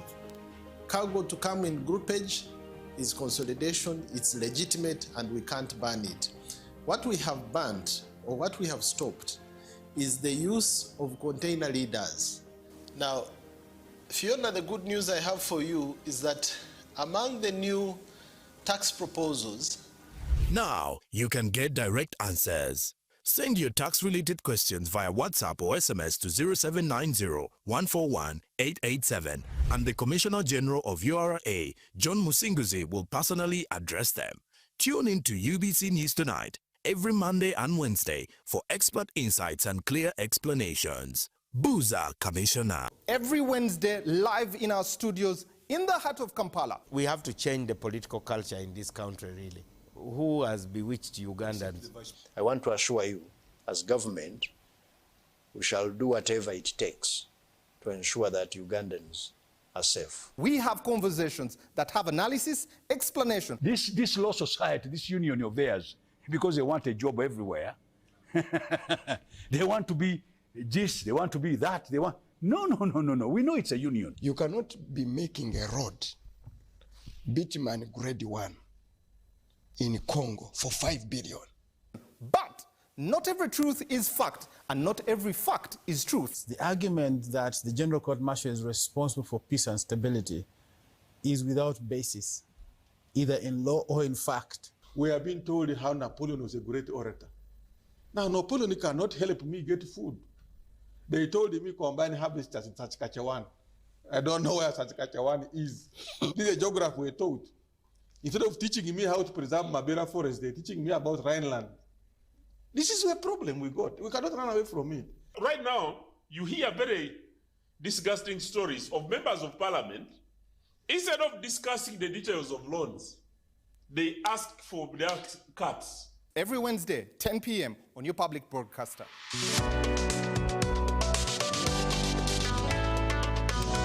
All on your public broadcaster. UBC, inspiring Uganda. Live from UBC Studios in Kampala, this is Good Morning Uganda.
Good morning once again. It is time for the agenda here on Good Morning Uganda.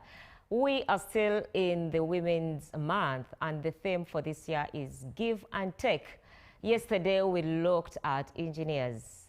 The other day we looked at women in institutions. That was Monday, specifically the acting principal of MOBS. And today we do have a distinguished guest, that is the Deputy IGG. Like I told you earlier on, that is Dr. Patricia Achan Okiria, to talk about the role of women in the fight against corruption. But to let you know, women are very pivotal and are increasingly necessary and crucial in so many sectors in Uganda. And one of them is fighting corruption, roles in parliament and civil society, not forgetting community initiatives that demand accountability. as they leverage these roles? What do they meet? What are they expected of? What should be done? Why are they not fulfilling to their expected capacity? We are here to dissect into this with the Deputy IGG. Welcome to the agenda. My name is Joanne N. Moronji. Good morning, Doctor. Good morning, Joanne.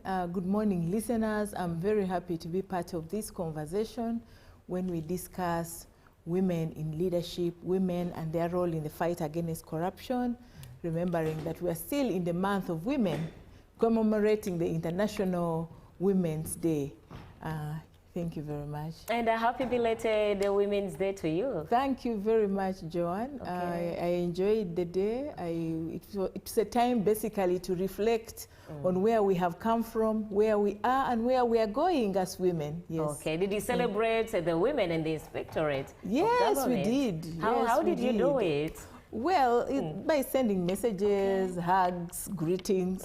Yes, it went on well. That was nice. Yes. Okay, first things first.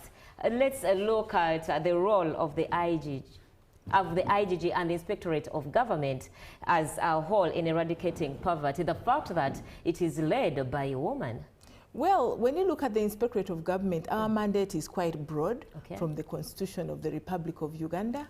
But when you talk about the role of eradicating poverty, when we empower the women out there with knowledge, with skills, with wisdom, with strategies to fight against corruption, we empower them to demand for accountability from an informed perspective, and they are able to come and report. And when you look at the theme, the International Women's Day, they give and gain, advancing equality, justice, and empowerment.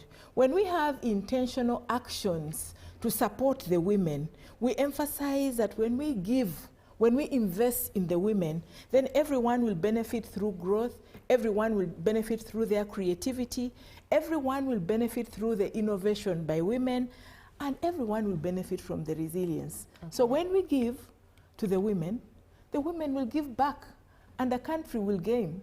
Yes. So I think the theme is quite significant, and it cuts across, especially dealing with what women do in making a significant contribution in this country.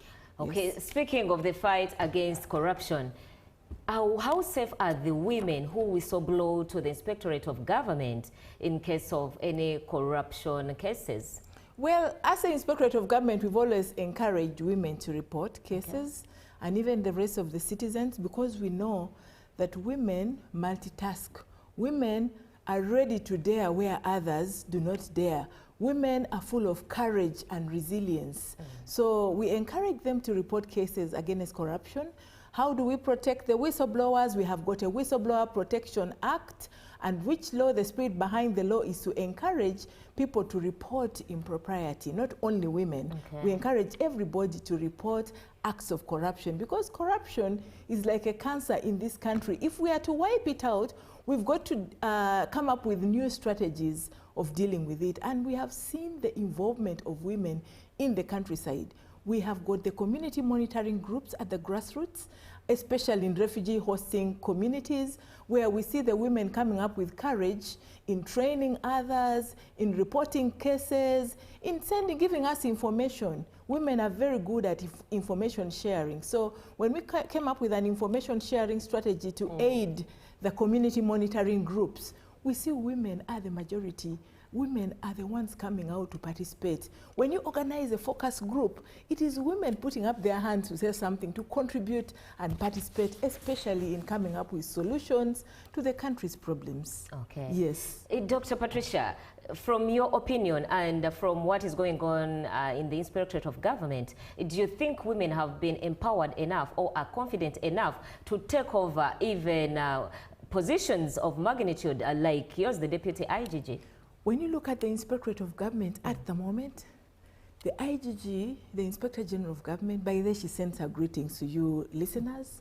Justice Aisha Naluze Batala is a woman, and she is a very strategic leader. Her deputies, being myself and my colleague, Madam Anne Muheire Trinomgisha, is a woman full of courage and confidence. And together, the three of us make a very strong team, especially in steering the fight against corruption in this country. We all come with different strengths and skills and competencies. We all come with different experiences from the places we've worked before. And when we put this together, we make a very powerful team. And then when you move down to the directorates, we have got directorates that are headed by women. And we see them making a significant impact, especially in the fight against corruption. They are the ones who are at the think tanks. They are the ones doing the research. They are the ones heading the investigation teams. They are the ones going to do the barazas. They are the ones creating awareness out there. And they are the ones prosecuting cases of corruption. So personally, me, I am very proud to be a woman. And I'm very proud to lead a team of women out there. But nevertheless, we also have the male. We have our counterparts who are the male who also give a very strong backing and support. Like, for instance, I wouldn't be here this morning if I didn't have the blessing and support of my husband waking me up saying, please get ready. What are you wearing? Can I iron this for you? Would this match? Doctor, well, are you sure? We have the support of the men as well. So we need to give them also a thumbs up. Okay. Even in the fight against corruption, if you come to the Inspectorate of Government, you'll find that we are mixed. We have the male, and they also make a contribution. They come with their strength, and they complement what it is we are doing. Yes. It is alleged, Doctor, that most of the ladies, once they reach in those high positions, like the one you are in, there is disrespect from the ladies, from the women to their husbands. That is why when you talked about the support from your husband, at times the narrative is changing. Well, I think it's case by case. There are women who, when they rise up to high positions of responsibility like mine, they become disrespectful. First of all, they get their rivalism syndrome. They tend to forget where they came from, and they think they now have it all, and some of them begin to undermine their spouses, and you see families breaking down, and at the end of the day, the children are also affected, because, I mean, if we are talking about inculcating values in children, if they see mom and dad are not together and are quarreling all the time, then what values will we be inculcating in them? So for me, I encourage women out there to be supportive to their spouses, to be submissive, to build stronger relationships. Because if the relationship is strong, then you're raising a strong family with responsible children who at the end of the day are the future leaders of this country. Dr. Patricia, our viewer out there, you can engage with us on our WhatsApp number, that is 0709 602592, 0709 602592. You can provide your thoughts and we will read them out on air. So as we are looking at the Women's Month, what ideas are there or ideologies that women are transformers in the world, especially for the positive narrative and context? Thank you very much, Joanne. Looking at the Women's Month, I think it's a time for us to reflect. First of all, we are celebrating all women across the world. We take time to recognize the invaluable role they play, especially in shaping our society within our families, within our workplaces, across our communities. Like I mentioned, the contribution of women as community monitoring groups in the fight against corruption. So for me, I look at this celebration as more than just a commemoration, but a holistic moment to reflect, because it offers us an opportunity, first of all, to honor the giants who made the contribution to bring us where we are today, because they rekindled ideas. They came up with ideas on how to empower women, and they fought for those ideas. And this month, as we celebrate, we see struggles of equality, of dignity, and opportunity for women to be at the table like you and I now. So there are visionary women who began this, and we thank them for their courage, for the conviction, and for bringing us up to where we are today. But going forward, I think it's also a time for us to look at the theme, give and take. Women give a lot of energy. Women give a lot of ideas. Women give a lot of time. Give and take gives us an important lens also from which we can examine the problem of corruption in this country. Because you realize that corruption strives in a cycle of giving and receiving bribes or even favors for undue influence. So looking at this theme, I think in this process we face clearly that we look at how our resources go and dwindle through corruption, and it's a reminder to us, the women in the fight against corruption, that how can we prevent this? How can we strategize and reduce these instances of corruption, or encourage the zero tolerance of corruption in the spaces where we work? So there are consequences of the demise of this corruption in this, among the citizens, and it means that patients then don't have to get medication because somebody is stealing them away. It means that our children will not be able to get quality education because of the poor or unqualified teachers we have. Substandard services. So it cripples national development and also undermines public trust. So when we look at this trend, it requires a collective effort, it requires determination. So if women can come out and give their time to this, and give their mind to this, and give in their input on how they can contribute, significantly contribute in the fight against corruption, then we shall see that the problem of corruption will be minimized. And looking at women as agents of transformation, because throughout history you realize that women have been at the center of it all. They have been at the center of transformation. They have led movements, they have sustained families, they have preserved cultures and values. But despite challenges women continue to face, like even the gender-based violence, the economic marginalization, they continue to lead in homes, they continue to lead in communities, they continue to make a significant contribution to the nations. And today, coming here, we are basically giving our services to leadership. We are sharing our experiences as women, the challenges we face. We give ourselves to leadership, not only for ourselves, but also for the generations of girls who will come after us. And that is the reason why, for me, when it comes to issues to do with mentorship of fellow women or the girl child, I'm very, very keen about it, because I know that when I speak to them, when I give them time, I know that it makes a significant impact in their lives. So we give our services to leadership, not just for ourselves, but also to prepare and equip others to be the leaders of tomorrow. As women, we wear many hats, Joanne. We wear hats as mothers, we wear hats as wives, we wear hats as the caregivers, as professionals and leaders at the same time. So when women rise, you realize that the community thrives and then we are the transformational leaders. We make a significant impact because we also serve as custodians of values, and we offer the guiding moral foundations for families and also for society. So what we are saying is that charity basically begins at home. Charity begins at home. When children are taught integrity at home, then they grow up knowing what to do. They grow up as examples. These values are later on reflected even in their workplaces and institutions, and even in their leadership abilities.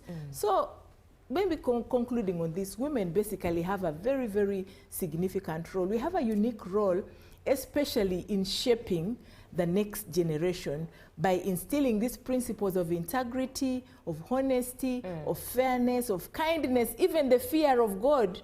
Yes, when we instill these values, then children will grow up knowing that bribery is unacceptable, that corruption is bad, that society will move closer to a culture of zero tolerance to corruption when they make a significant contribution. So women really play a very significant role, especially when you look at them from the perspective of being the transformative leaders we're talking about today. Okay. Yes.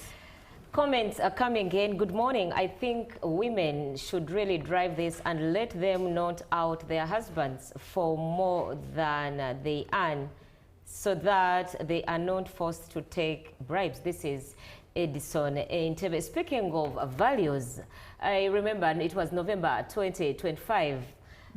Lady Justice Analuze Aisha Batala, who is the Inspector General of Government, highlighted her core leadership principles as she was meeting the top management team of the Inspectorate.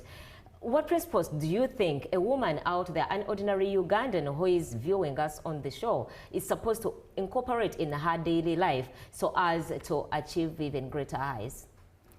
A woman out there should be the driver of integrity in the family. A woman out there should be able to demand for accountability. But on the contrary, there are women who are putting their spouses on pressure. I also want this phone. I also want this. And I also when you want speak about that. accountability. So when a man brings for you a phone and you know his income, ask and say, honey, or darling, or sweetheart, where did you get this phone? I know that your salary is this, you earn this.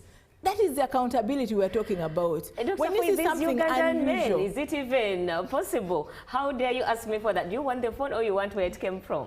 When you receive something, if we were to steer this accountability and integrity in our homes, in our children, in our families, we begin from home by demanding for accountability. If you have been eating beans and ntula, and all of a sudden you're eating pork sausages, chips, you begin to question and say, but where is all this coming from? As a woman of integrity, you need to walk the talk. Because if you just sit there and eat and eat and eat, you will die unhealthy. You will die, you will get obese and suffer and die, and you get buried. But if you come out boldly and say, sweetheart, I think this is a bit unusual. We know about your income. We know about your sources of income. We know about your salary. Where are you getting this from? And that is how the leadership responsibility starts. It starts from home. So it all depends on also how you ask for the accountability in some instances. But on the contrary, the women who are putting pressure on their spouses, and their spouses have become thieves. They are going out to steal to come and impress somebody. To become corrupt. Yes. They are going out, they are compromising their positions and standards just because they have this nagging, demanding spouse at home. But if we are all embracing and supportive and loving and caring, then we will care for the well-being of our spouses, we will care for what it is they're earning, we will put whatever it is they give us to proper use, we'll be able to support them and add to what it is they're earning to make better. And that is what, for me, I see as women in leadership. And today when you see, I think it was yesterday's paper or the other day, when there was a lineup of the powerful women in positions of leadership. Unfortunately, I did not feature among them, but the powerful women are quite many out there. So for me, I would like to take this opportunity also to thank His Excellency, the President of the government of Uganda, for the deliberate effort to support the emancipation of women in this country. The president has really supported women, because if you see his cabinet, women are properly represented. If you see members of parliament and the spaces women serve in today, they are fully represented. So Uganda has taken greater strides to promote women's participation in leadership through appointment, elective positions, which are reserved for women, through elective and appointment, special appointment positions. So you find that the presence of women in leadership across government basically has helped in strengthening this accountability. It has helped to strengthen anti-corruption work. It has had a significant impact because we see women's voices now heard in spaces. That's why even for this show, you see we are both ladies. Aren't you happy about this, Joanne? For me, I'm extremely happy. Even at the Inspectorate of Government, you see the top is a lady, the deputies are ladies, the directors are ladies. This basically demonstrates the strong commitment by government of Uganda to entrust women with leadership positions in institutions that safeguard integrity, in institutions that safeguard accountability, in institutions that promote the fight against human rights violations. So women often promote inclusive decision-making. I'm not saying we are stars, even the men are able to do this, but we multitask. We have ability to do so many things at the same time. I'm on the same page like with you. This morning, I came to office at 6:30. I started my day at 5 in the gym. I was able to work out. At 6:30, I was in office. I was able to read and prepare for this talk show. And here I am. Later on, I'm able to sanction cases. I'm able to do lots of things at the same time and be able also to attend meetings and multitask and coordinate what is happening in my family at home. So women promote inclusive decision making, women encourage transparency, and they champion ethical leadership qualities that are very essential in the fight against corruption. So for me, I encourage women out there to come out and be the drivers. Dare where you think others do not dare. Be exemplary. Be exemplary, because when you're exemplary, you get to soar and rise and rise and rise. Okay. Thank you. Thorough remarks are there from Dr. Patricia, who is the Deputy IGG. My name is Richard from Soroti. Good morning. Thank you for hosting the Deputy IGG. I love the way she energizes the downcast. My issue is that my sister had a challenge with her job in Katakwi during the COVID time. She went for maternity leave. Thereafter, she contracted COVID-19. Now, when she was discharged, she reported back to work with evidence, but only to be served with an interdiction later. She has tried to get back to work, but all in vain. This is also an act of corruption. What advice can you give to her? Thank you very much, Richard, for raising that concern. Well, there was a lot of unfairness and injustices committed during COVID. And you remember there were some institutions that were called essential. By then I was working with the Uganda Human Rights Commission, who are not even among the essential institutions.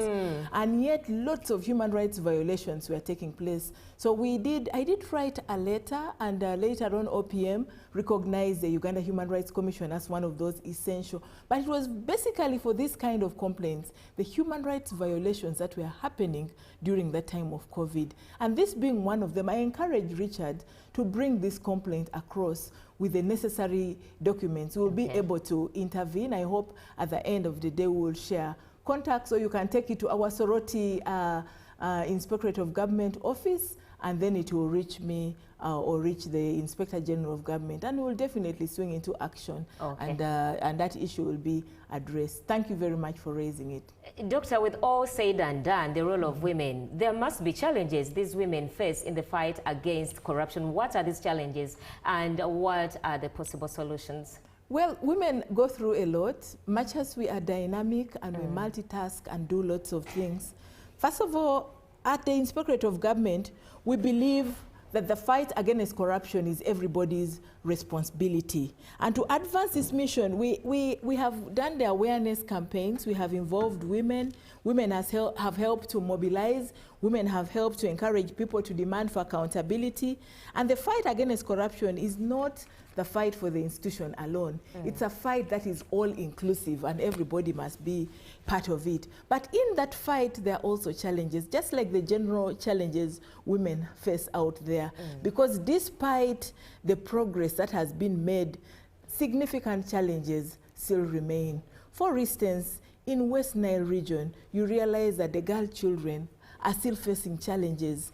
Issues of early marriages, issues of teenage pregnancy, sex driven by poverty, limited access to education, school dropouts as a result of early pregnancies, and so on.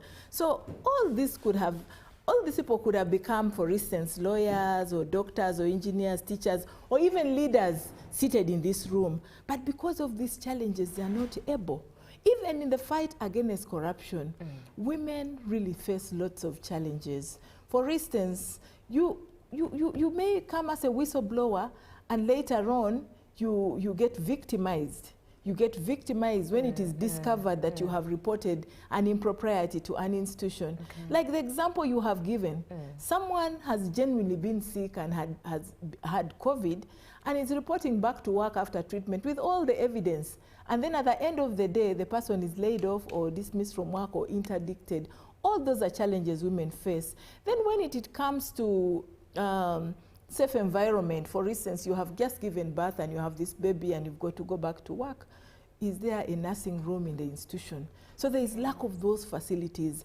But thank God today there are institutions really alive to that. For instance, if you come to our IG new building, you find that it is provided for. We'll have a nursery in there, we'll have a gym, we'll have a good, safe working environment for even women who want to come to work with their children. So women really face lots of challenges. Way forward, We have already made remarkable contributions in the fight against corruption, but we think more must be done. A lot should be done to empower women. We need to skill them, we need to give them tools, we need to empower them even more to be able to demand for accountability right from their families to the different institutions they work in.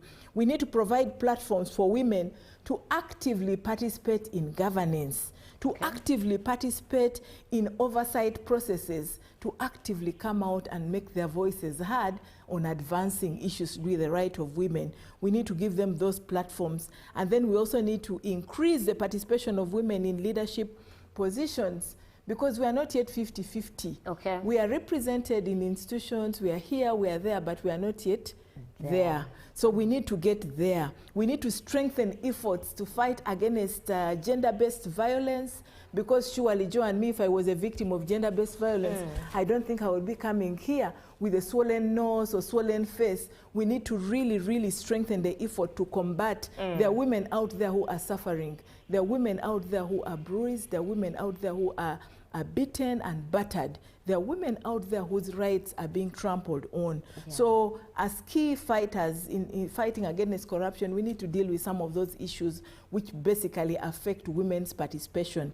And then we also need to advocate for supportive and conducive work environment, like what I talked about, work environment for women, and increase awareness campaigns in the community so that the women know how to demand for this accountability from an informed perspective, because they will be equipped with knowledge, with skills, with ideas, with how they can make their contributions. Because these efforts are not only essential in the fight against corruption, but for Ugandans to look at the agenda of empowering women and strengthening families and also transforming communities. So as the Inspectorate of Government, we really make our contribution.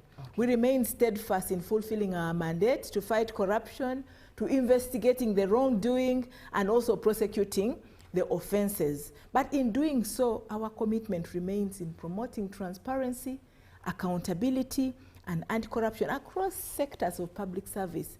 That's why I'm saying if we have more women, we will be able to do this even with a lot of vigor, strength, and energy.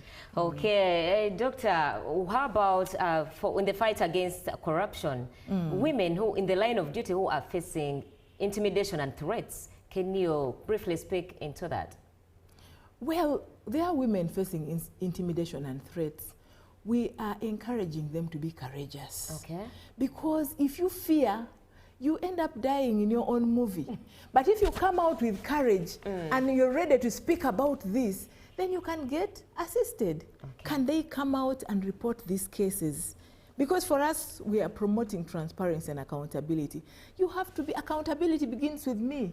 If I am suffering quietly out there, then I'm going to die in depression. Then I'm going to sink with the ship.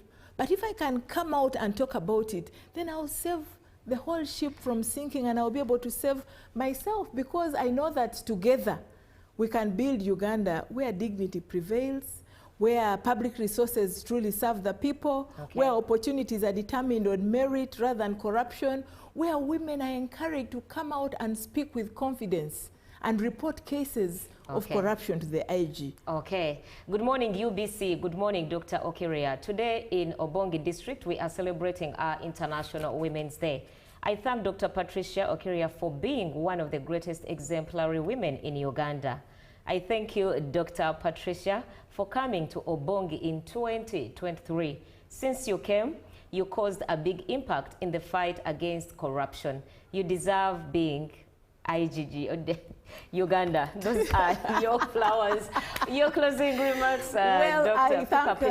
I'm humbled. I'm humbled by such comments, but we should not be taken away by such comments. We should continue to strengthen this move, because it's not just by receiving the praises and comments. I believe it's by bringing the cases. Bringing the cases and contributing positively. Because a corrupt-free Uganda is one where women act when they are affected. It's where women speak confidently, where women receive quality care, children receive proper education, the community prospers, because when we report cases of corruption, then we are going to be able to enjoy life in this country. Okay. Women must continue to champion the integrity campaign and transparency and good governance out there, because empowering women, we build Uganda, we envision a nation where justice prevails, where opportunities are equal and corruption has no place. Women are the heartbeat of this society. So I encourage women out there to continue being that heartbeat, to continue making that contribution, because when they lead with integrity, the entire nation thrives. Thank you very much, Joanne, and thank you very much, our viewers out there, for the comments and for listening and tuning in. Thank you. Indeed. The Deputy IGG, Dr. Patricia Achan Okiria, with profound remarks and thorough statements in the fight against corruption, especially on the side of women. Thank you so much, Doctor, for braving the morning. Coming up is sports. My name is Joanne Inmarunji. Thank you for accompanying us.